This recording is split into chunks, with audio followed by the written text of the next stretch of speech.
51 साल के जो ये युवा नेता कहते हैं ना अपने आप को राहुल गांधी, इनको शर्म आनी चाहिए। इनकी हिम्मत देखो कि सवाल उठाए, बिना हथियार के क्यों गए, निहत्थे क्यों गए। अगर वो ये ना पूछते तो देश को पता ही नहीं चलता कि गलवान घाटी में हमारे सैनिक पत्थर से क्यों लड़ रहे थे। राहुल बाबा बताओ सच्चाई। सुनो, 7 सितंबर 1993 में प्रधानमंत्री पीवी नरसिम्हा राव चीन के दौरे पर गए थे। उस समय उन्होंने चीन के साथ एक समझौता किया था। तो जानते हैं समझौता में क्या था? LAC पर दोनों सेनाएं हथियार का इस्तेमाल नहीं करेंगी।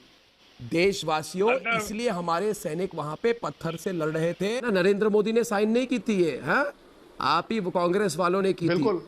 मुझे तो गर्व है, मुझे तो ब्रिगेडियर अनिल गुप्ता गर्व है मेरे सैनिकों पर। ऐसे सैनिक हैं जो जानते हैं कि जान की बाजी लेकर जाते हैं, मगर वहां पे हथियार का इस्तेमाल नहीं करते, क्योंकि जान जाए पर वचन ना जाए। ये शहीदों का ऐसा सम्मान करना चाहिए। और उनके साथ इस तरह की गंदी घटिया राजनीति वाड्रा परिवार करती है। ब्रिगेडियर अनिल गुप्ता खून खौलता है मेरा।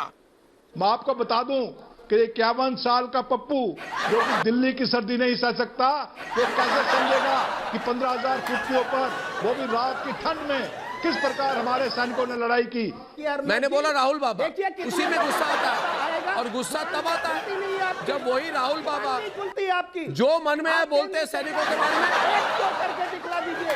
अरे इस कायरता के खिलाफ दिखला दीजिए कि उनको एयरलिफ्ट होना चाहिए था, बैकअप मिलना चाहिए था, नहीं मिला। ब्रिगेडियर अनिल गुप्ता, अरे एयरलिफ्ट क्या है? ये झूठ बोला, ये झूठ बोला। इस झूठे को पकड़ो। देश से माफी मांगो कि टीवी प्रोग्राम पर आकर झूठ बोलते हो। बताओ कितने पैसे लिए चीन से? खबर दिखाई है क्या कि हमारे सैनिकों की एयरलिफ्टिंग हुई? खराब हो गया आपका। अर्नब, मैं इनको कहना चाहता हूं, अतीत में चले जाते हैं। चीन हमारी सीमा में कैसे घुसा? प्रेम कुमार जी बिल्कुल ना बोले। मुंह पर ताला, मुंह पर ताला। क्या बोला मैंने? ताला लगाओ, ताला लगाओ, ताला लगाओ, ताला लगाओ, नहीं तो लगवा दूंगा। जनरल GD बख्शी जी, जनरल गगनदीप बख्शी। अर्नब, मैं कहना ये चाहता हूँ कि 1993 1996 के ये जो एग्रीमेंट थे, इन्होंने आज तक हमारे फौजियों के हाथ बांध के रखे थे। इन कागजों को फाड़कर उनको गलवान की नदी के ठंडे पानी में बहा दो, बहा दो। पता कीजिए दोस्तों, 7 अगस्त 2008 को पूरा वाड्रा परिवार कहां पे था? 7 अगस्त को पूरा वाड्रा परिवार ने चीन की कम्युनिस्ट पार्टी से एक समझौता किया।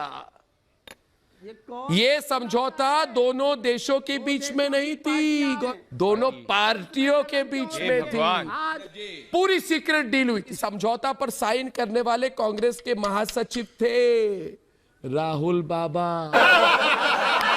उस समय 40 साल के युवा थे। विवेक जिनपिंग, तारीख सुनाओ अगली। कांप रहे हो बेटा? करो, मगर मैं नहीं छोड़ूंगा। देश के साथ खड़े होइए, सरकार से थोड़े प्रश्न पूछिए। अरे भाई वही रटी हुई लाइन, अरे वो रटी हुई लाइन तोते के तरह इधर रिपीट करते रहते हो। मैं एक्सपोज करूंगा मैं इनको, छोड़ूंगा नहीं। अब मैं एक्सपोज करूंगा। इन्होंने मुझे प्रोवोक कर दिया। दुश्मन देश के नेताओं के साथ मीटिंग करते हो, दुश्मन देश के नेताओं के साथ एग्रीमेंट करते हो। आज राहुल गांधी अपने परिवार की इतिहास उठाइए। सरकार से आप नेहरू परिवार के चाटुकार हैं क्या? चुप रहिए। मैं EMI लेते हो क्या?